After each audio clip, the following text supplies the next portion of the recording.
दोस्तों, आप पढ़ रहे हैं कक्षा 12 बायोलॉजी चैप्टर 1 पुष्पीय पादपों में लैंगिक जनन के बारे में। हम आपको एमसीक्यू बता रहे हैं। पिछले वीडियो हमने 100 एमसीक्यू बता दिया है। आज आइए 101 से स्टार्ट करते हैं। मैं डॉक्टर मनीष सर अपने चैनल में आपका स्वागत करता हूं। आइए दोस्तों स्टार्ट करते हैं। क्वेश्चन नंबर है 101। पूछ रहा है परागकण हरा नहीं होता है क्योंकि। परागकण हरा नहीं होता है क्योंकि ऑप्शन दिया है इसमें हरित लवक नहीं होते हैं, प्लास्टिड्स का ह्रास हो जाता है, प्लास्टिड्स का बदलाव क्रोमोप्लास्ट में हो जाता है, वेक्टर्स द्वारा आकर्षण के कारण। ठीक है, तो सही आंसर क्या है? परागकण हरा नहीं होता है। उसका रीजन क्या है? तो ए सही होगा, इसमें हरित लवक नहीं होता है। परागकण हरा नहीं होता है तो इसका कारण है इसमें हरित लवक नहीं होता है। तो सही उत्तर होगा आपका ए। अगला क्वेश्चन देखते हैं। अगला क्वेश्चन है आपका, यदि किसी परागकोश में 4 स्पोरोजिनस कोशिका है तो परागकण की संख्या होगी। ठीक है, तो यदि किसी परागकोश में 4 स्पोरोजिनस कोशिका है तो परागकण की संख्या कितनी होगी? तो सही उत्तर होगा आपका 16। ठीक है, तो यदि किसी परागकोश में 4 स्पोरोजिनस कोशिका है तो परागकण की संख्या होगी 4 × 4 = 16। सही ऑप्शन होगा आपका सी। अगला क्वेश्चन देखते हैं। अगला क्वेश्चन है आपका, किसी परागकण में जैसे कि साइप्रस पैलोडी की संख्या है। बताइए प्लॉयडी कितनी होती है साइप्रस का? किसी परागकण की प्लॉयडी कितनी होगी? उदाहरण यहाँ दिया गया है, साइप्रस का ले लीजिए। तो सही आंसर होगा आपका n। सही आंसर क्या होगा? n होगा। किसी परागकण में पैलोडी की संख्या होती है n। अगला देखते हैं। अगला क्वेश्चन है आपका, परागकण एम्ब्रियोसैक से जिस प्रकार संबंधित होता है उसी प्रकार किससे जुड़ा होता है परागकण? ऑप्शन है शुक्राणु अंडाणु से, नर गैमेटोफाइट मादा गैमेटोफाइट से, नर गैमेटोफाइट अंडाणु से, नर शुक्राणु मादा गैमेटोफाइट से। तो सही आंसर होगा बी, नर गैमेटोफाइट मादा गैमेटोफाइट से। नर गैमेटोफाइट मादा गैमेटोफाइट से। नेक्स्ट देखते हैं क्वेश्चन नंबर 105। 1000 परागकण से कितने पराग मात्र कोशिका का निर्माण होता है? ठीक है, 1000 परागकण से कितने पराग मात्र कोशिका का निर्माण होगा? तो सही उत्तर होगा आपका 250। 250 पराग मात्र कोशिका का निर्माण होगा 1000 परागकण से। आगे देखते हैं। अगला क्वेश्चन है आपका, किसी परागकोश के पॉलन सैक में माइक्रोस्पोर मदर सेल की संख्या होती है। ठीक है, किसी परागकोश के पॉलन सैक में माइक्रोस्पोर मदर सेल कितने होते हैं? द्विगुणित, एकगुणित, त्रिगुणित, चतुर्गुणित। सही आंसर है आपका द्विगुणित। ठीक है, किसी परागकोश के पॉलन सैक में माइक्रोस्पोर मदर सेल की संख्या होती है द्विगुणित। अगला देखते हैं क्वेश्चन, परागकण के साथ परागनलिका प्रतिदर्शित करता है। परागकण के साथ परागनलिका क्या बनाता है? नर स्पोरोफाइट, नर गैमेटोफाइट, मादा स्पोरोफाइट, मादा गैमेटोफाइट। सही आंसर होगा आपका नर स्पोरोफाइट। परागकण के साथ परागनलिका प्रतिदर्शित करती है नर स्पोरोफाइट को। अगला क्वेश्चन, अगला है आपका, किसी परिपक्व परागकण में कितने न्यूक्लाई होते हैं? किसी परिपक्व परागकण में कितने न्यूक्लाई होते हैं? 1, 2, 3, 4। तो परिपक्व परागकण में न्यूक्लियाई होते हैं 2। सही आंसर है आपका बी, 2। अगला देखते हैं। अगला है आपका, परागकण पीले वर्ण के होते हैं क्योंकि इसमें मौजूद होता है। परागकण जो होता है वो पीला कलर का होता है, क्यों होता है? तो सही आंसर है फ्लेवोनॉइड्स और कैरोटीनॉइड्स के कारण। ये आंसर सही होगा। सल्फर, क्रोमोप्लास्ट, इटियोलिन गलत है। सही आंसर है फ्लेवोनॉइड्स और कैरोटीनॉइड्स के कारण परागकण जो होते हैं वह पीले कलर के होते हैं। देखें, परागकण का कोशिका द्रव्य किसमें धनी होता है? परागकण का कोशिका द्रव्य किसमें धनी होता है? वसा और स्टार्च, प्रोटीन, स्टार्च और फ्लेवोनॉइड्स, डीएनए। तो परागकण के कोशिका द्रव्य में अधिक पाया जाता है वसा और स्टार्च, वसा और स्टार्च। परागकण का कोशिका द्रव्य किसमें धनी होता है? तो वसा और स्टार्च में धनी होता है। अगला देखते हैं। अगला क्वेश्चन है आपका, पर परागण स्व परागण से अच्छा होता है क्योंकि? पर परागण जो है स्व परागण से अच्छा होता है क्यों? 72 नवीन वेष्टियाँ उत्पन्न होती हैं, नई प्रजातियाँ बनती हैं, यह अनिषेक जनन प्रेरित करता है, यह आर्थिक दृष्टि से लाभदायक है। तो सही आंसर होगा आपका ए, 72 नवीन वेष्टियाँ उत्पन्न होती हैं। ठीक है, पर परागण स्व परागण से अच्छा है क्योंकि इससे 72 नवीन वेष्टियाँ उत्पन्न होती हैं। अगला देखते हैं। अगला है आपका, वायु परागण में होता है। वायु परागण में क्या होता है? हिस्टोफोरेन साल्विया में, एब्स्टाइलफेन वेलिस्नेरिया में, नारियल में, वाटलबुश में। वायु परागण में होता है। वायु परागण किस में होता है बताइए जैसे सही।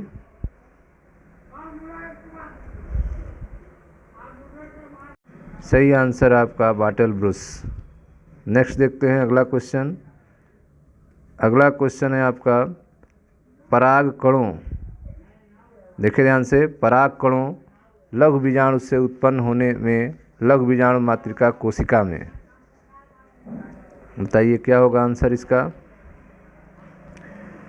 पराग कणों लघु बीजाणु के उत्पन्न होने में, लघु बीजाणु मात्र कोशिका में क्या होता है? एक अर्धसूत्री और एक समसूत्री विभाजन होता है। यह सही है, एक अर्धसूत्री और एक समसूत्री विभाजन होता है। सी ऑप्शन सही होगा।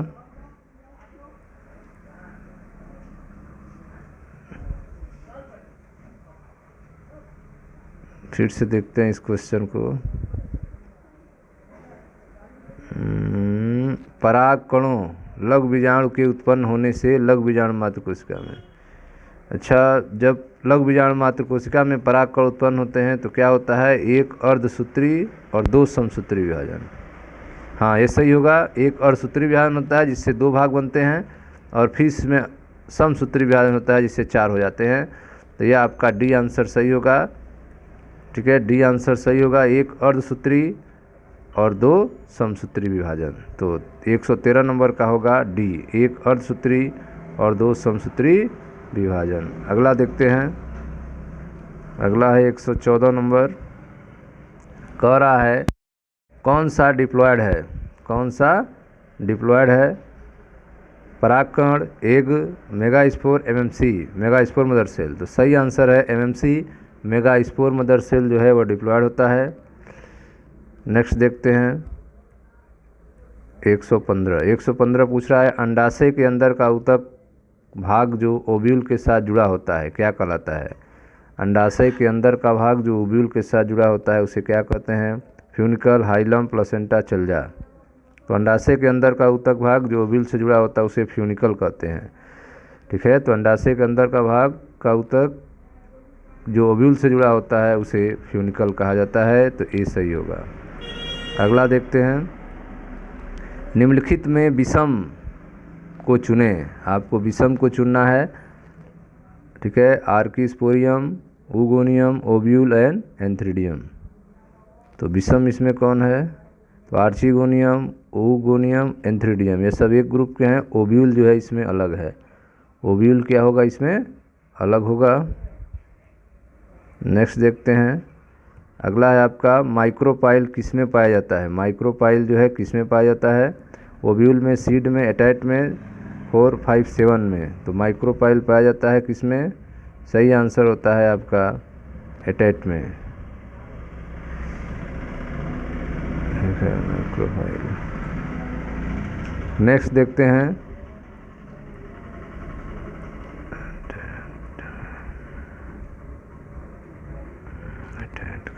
नेक्स्ट है आपका, मादा गैमेटोफाइट दर्शाता है। यह क्वेश्चन जो है एटेट, ये गलत है क्वेश्चन। 17 नंबर जो है ऑप्शन जो है गलत दिए हुए हैं, 17 नंबर। 18 नंबर देखते हैं, मादा गैमेटोफाइट दर्शाता है, तो मादा गैमेटोफाइट क्या दर्शाता है? Ovule, embryo sac, megaspore mother cell, megasporophyll, तो यह एम्ब्रियोशैक होगा। मादा गैमेटोफाइट दर्शाता है एम्ब्रियोशैक। अगला देखें, किसी आवृतबीजी का फीमेल गैमेटोफाइट क्या दर्शाता है? तो आवृतबीजी का फीमेल गैमेटोफाइट जो है एग को दर्शाता है, ठीक है, कार्पेल पालनगेन उस्फियत, एग सही होगा। अगला देखते हैं, निषेचन के समय किसी प्रारूपिक द्विबीजपत्री पत्र, ठीक है, कि मादा गैमेटोफाइट होते हैं। निषेचन के समय किसी प्रारूपिक द्विबीजपत्र पॉलीगोनम के गैमेटोफाइट होते हैं। कैसे होते हैं निषेचन के समय? 8 केंद्रीय 7 कोषीय। सही आंसर होगा ए, 8 केंद्रीय 7 कोषीय होता है, 8 केंद्रीय 7 कोषीय होता है।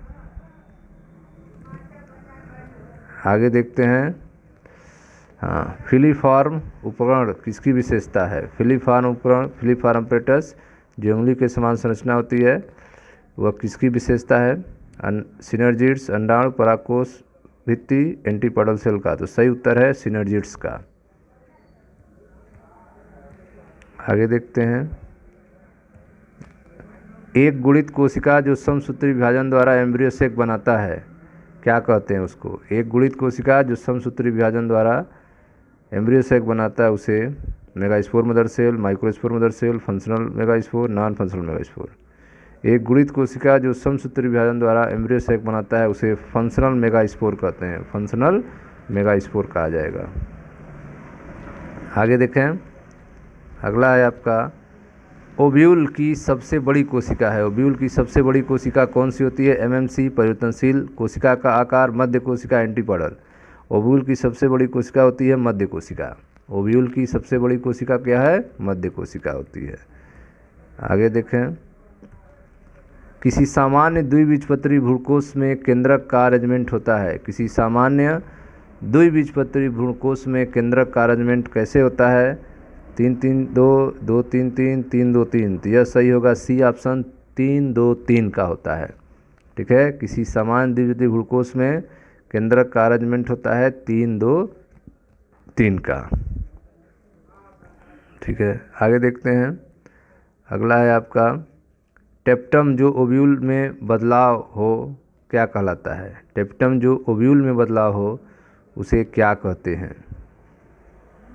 एमेबॉयड tapetum, glandular tapetum, integumentary tapetum, flagellar tapetum. तो टेप्टम जो ओव्यूल में बदलाव हो वह होता है सी, इंटेगुमेंट्री टेप्टम, इंटेगुमेंट्री टेप्टम। आगे देखें, अगला है आपका, किसके द्वारा किसी आवृतबीजी में टेट्राड के चारों ओर माइक्रोस्पोर ढका रहता है? किसके द्वारा किसी आवृतबीजी के टेट्राड में चारों ओर माइक्रोस्पोर ढका रहता है? तो सही उत्तर होगा सेलुलोज, स्पोरोपोलिन, पेक्टोज, स्टेमेन। तो आवृतबीजी में टेट्राड चारों ओर माइक्रोस्पोर ढका रहता है, सही उत्तर है स्टेमेन के द्वारा। किसके द्वारा ढका रहता है? स्टेमेन के द्वारा। तो आवृतबीजी में टेट्राड के चारों ओर माइक्रोस्पोर ढका रहता है स्टेमेन के द्वारा।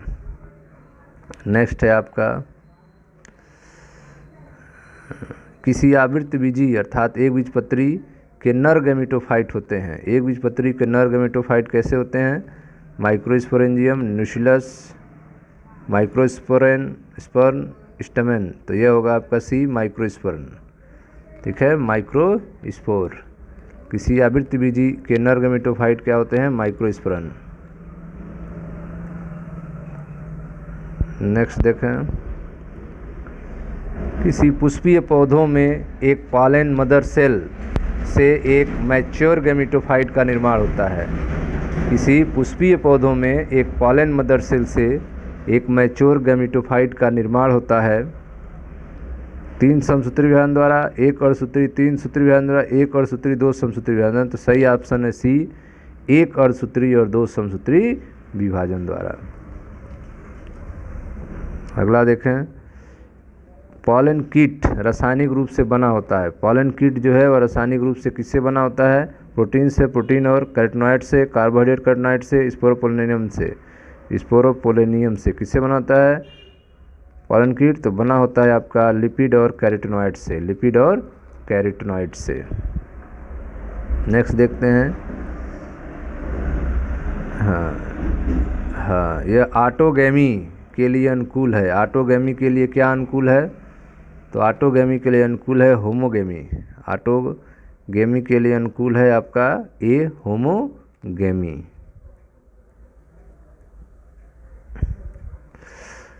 स्कुलेटम किसका भाग है? स्कुलेटम किसका भाग है?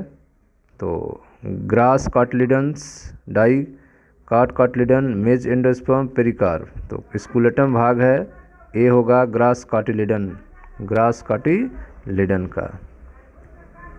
नेक्स्ट है आपका 100 परागकण बनने के लिए कितने सूत्री विभाजन की आवश्यकता है?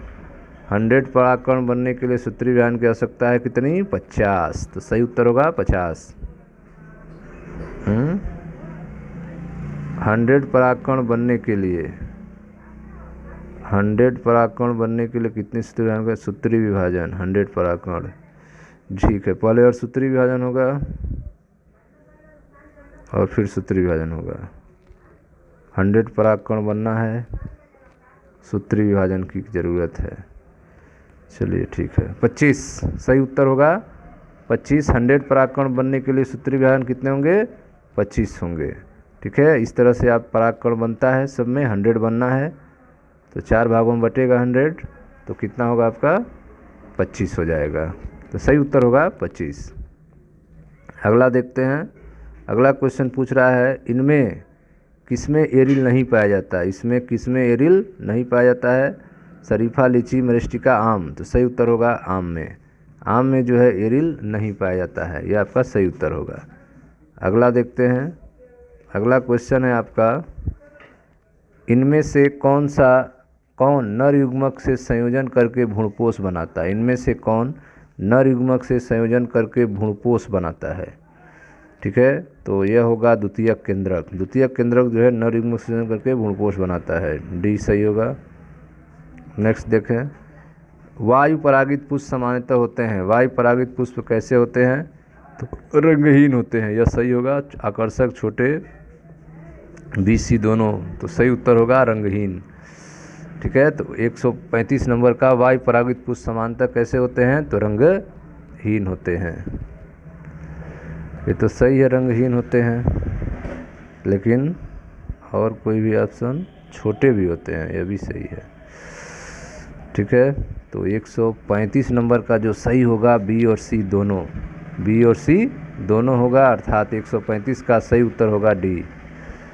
अब देखते हैं अगला 136 में चींटियों द्वारा परागण को क्या कहते हैं? चींटियों द्वारा परागण को कहते हैं मार्मिकोफिली। मार्मिकोफिली, चींटियों द्वारा परागण कहलाता है मार्मिकोफिली। अगला देखते हैं। अगला है आपका सामान्यतः कैप्सुला में भ्रूणपोष होता है। कैप्सुला में भ्रूणपोष कैसा होता है? तो त्रिगुणित होता है। कैप्सुला में भ्रूणपोष कैसा होता है? त्रिगुणित होता है। अगला देखें। एक प्रारूपिक आवृत्तिबीजी भ्रूणपोष प्राय होता है। एक प्रारूपिक आवृत्तिबीजी भ्रूणपोष कैसा होता है? एक प्रारूपिक आवृत्तिबीजी भ्रूणकोष कैसा होता है? 1 कोश की, 2 कोश की, 5 कोश की, 7 कोश की। सही ऑप्शन है 7 कोश की। एक प्रारूपिक आवृत्तिबीजी भ्रूणकोष प्रायः 7 कोश की होता है। नेक्स्ट देखते हैं। अगला है आपका बीजांड के बीजांडकाय में पाई जाने वाली रचना जो स्पोरोफाइट की अंतिम है उसे क्या कहते हैं? बीजांड के बीजांडकाय में पाई जाने वाली रचना जो स्पोरोफाइट की अंतिम है उसे क्या कहते हैं? गुरु बीजाणु मात्र कोशिका, लघु बीजाणु मात्र कोशिका, सहायक कोशिका, कोई नहीं। सही उत्तर है गुरु बीजाणु मात्र कोशिका। बीजांड के बीजांडकाय में पाए जाने वाली रचना जो स्पोरोफाइट की अंतिम है उसे कहते हैं गुरु बीजाणु मात्र कोशिका। अगला देखें। केंद्रकीय भ्रूणपोष में प्राथमिक भ्रूणपोष केंद्रक के विभाजन के बाद क्या होता है? कोशिका भित्ति का निर्माण होना। कोशिका भित्ति निर्माण नहीं होता है, हाँ यह सही होगा आपका। कोशिका भित्ति का निर्माण नहीं होता है। केंद्रकीय भ्रूणपोष में प्राथमिक भ्रूणपोष केंद्रक के विभाजन के बाद कोशिका भित्ति का निर्माण नहीं होता है, यह कहा जा रहा है। ठीक है ना, बी सही होगा। नेक्स्ट देखते हैं, अगला है आपका बहुभूरता सबसे ज़्यादा किसमें पाई? जिम्नोस्पर्म, टेरोफाइट, आवृतबीजी, ब्रायोफाइट। बहुभूरता किसमें ज़्यादा होती है? बहुभूरता किसमें ज़्यादा होती है? तो जिम्नोस्पर्म में होती है ज़्यादा। बहुभूरता ज़्यादा होती है जिम्नोस्पर्म में। अगला देखते हैं, अगला है आपका सामान्यतः एक परिपक्व निषेचित बीजांड में, एक परिपक्व निषेचित बीजांड में n 2n 3n स्थिति मिलती है। ठीक है, एक परिपक्व निषेचित बीजांड में किसमें n 2n और किसमें 3n मिलती है? तो यह आपका होगा यह डी। अंड में n होता है, बीजांडकाय में 2n होता है और भ्रूपोष में 3n होता है। ठीक है, तो डी ऑप्शन सही होगा इसका। अगला देखते हैं, अगला है आपका आर्थोट्रोपस बीजांड में बीजांड द्वारा तथा निभाग होते हैं, बीजांड द्वार तथा निभाग होते हैं। आर्थोट्रोपस बीजांड में बीजांड द्वार और निभाग कहाँ होते हैं, ये आपको बताना है। हाँ, तो आर्थोट्रोपस बीजांड में बीजांड द्वार और निभाग होते हैं सीधी रेखा में। यह होगा बीजांड वृंत से सीधी रेखा में, बीजांड वृंत से सीधी रेखा में। अगला है आपका बीजांड में अर्धसूत्री विभाजन होता है, बीजांड में अर्धसूत्री विभाजन होता है। बीजांडकाय में, गुरुबीजांड मात्र कोशिका में, गुरुबीजांड में, आर्किस्पोरियम में। सही उत्तर है बी, गुरुबीजांड मात्र कोशिका में, गुरुबीजांड मात्र कोशिका में। आगे देखते हैं, अगला है आपका पराग तथा बीजाणु के अध्ययन को क्या कहते हैं? पराग तथा बीजाणु के अध्ययन को कहते हैं पोलिनोलॉजी। सही आंसर है पोलिनोलॉजी। पराग और बीजाणु के अध्ययन को पोलिनोलॉजी कहा जाता है। आगे देखते हैं, पराग कणों में विशेष कौन सा विटामिन होता है? पराग कणों में विशेषकर कौन सा विटामिन होता है? विटामिन बी, ए, डी, सी। सही उत्तर है विटामिन बी, विटामिन बी। ठीक है, पराग कणों में विशेषकर विटामिन बी विटामिन होता है, विटामिन बी होता है। ठीक है, अगला देखते हैं, अगला है आपका भारतीय आवृतबीज भ्रूण विज्ञान के जनक है। भारतीय आवृतबीज भ्रूण विज्ञान के जनक कौन है? भारतीय आवृतबीज भ्रूण विज्ञान के जनक कौन हैं? सही उत्तर है पी माहेश्वरी। पी माहेश्वरी जो हैं भारतीय आवृतबीज भ्रूण विज्ञान के जनक हैं। अगला क्वेश्चन, अगला है आपका बीज के उस अंकुरण को जिनमें बीजपत्र भूमि से ऊपर आ जाते हैं क्या कहते हैं? बीज के उस अंकुरण को जिसमें बीजपत्र भूमि से ऊपर आ जाते हैं क्या कहते हैं? अधोभूमिक, भूमियोपरिक, सजीव प्रजाता, इनमें से कोई नहीं। सही है भूमियोपरिक, उसे भूमियोपरिक कहा जाता है। बीज के उस अंकुरण को जिसमें बीजपत्र भूमि के ऊपर आ जाते हैं उन्हें भूमियोपरिक कहा जाता है। बी सही है। अगला क्वेश्चन है आपका बीजांड के वृंत को कहते हैं, बीजांड के वृंत को क्या कहते हैं? फ्यूनिकल। यह सही होगा, फ्यूनिकल कहते हैं, बीजांड के वृंत को फ्यूनिकल कहा जाता है। अगला क्वेश्चन देखते हैं, लास्ट क्वेश्चन है 150 नंबर। यह है आपका वह स्थान जहाँ बीजांड वृंत से जुड़ता है, जहाँ बीजांड वृंत से जुड़ता है उसे नाभिका कहा जाता है, हाइलम कहा जाता है। ठीक है स्टूडेंट्स, तो वह स्थान जहाँ बीजांड वृंत से जुड़ता है उसे नाभिका या हाइलम कहते हैं। मिलता है नेक्स्ट वीडियो में जहाँ पर आगे के क्वेश्चन की चर्चा की जाएगी। Thank you.